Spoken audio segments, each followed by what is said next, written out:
We told you the other night about a book called White Fragility, which is a completely demented book already being incorporated into our country's school curricula. But that book is not exceptional, really. Activists had made K-12 schools across the country into factories of Maoist indoctrination, of wokeness. Max Eden is a senior fellow at the Manhattan Institute. He just wrote a piece on this for the New York Post. We're happy to have him on tonight. Max, thanks so much for joining us. So describe, since you've looked at this, the scale. How common is this?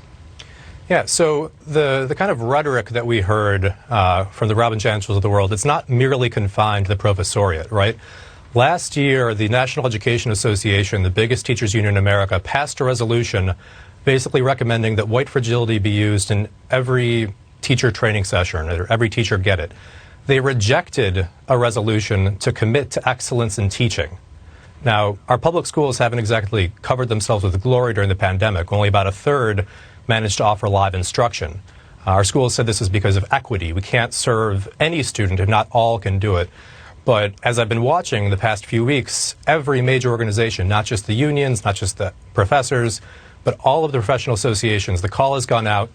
We must move past equity to anti-racism. We must establish an anti-racist curricula and build anti-racist schools. I think when most parents hear this, they won't necessarily object, right? Racism is bad. We should be against it.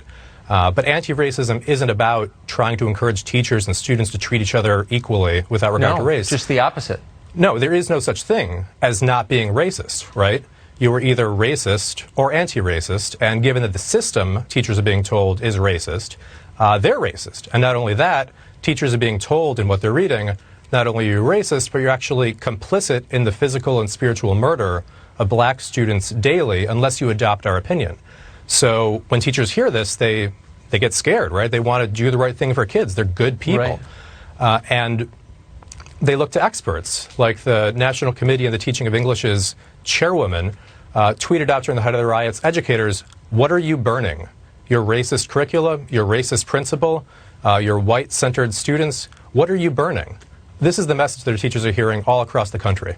We need to resist, and for real resist. This is hurting children. This isn't indoctrinating them. It's wounding them. It's destroying them. It's attacking them. I wish we had more time, and I hope that you will, because I know you're on this subject. Think through what normal parents can do to opt out, who can't afford to send their kids to Choate. What do you do? How do you protect your children from this poison?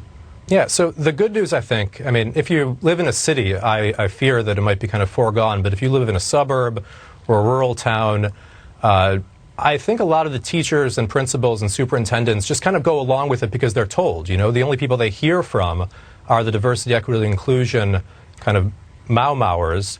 They don't actually hear from parents saying, right, hey, we don't want this, right? So if you're a parent now, don't wait till fall, go to the school and demand that they not, Yeah, I'm doing that. That's right. And not just don't want it, won't accept it. We will not accept it. This is totally immoral. Max Eden, thank you for that. Horrifying. Thank you. Great senators. Hi, Chuck. He used to love me when I was a Democrat, you know.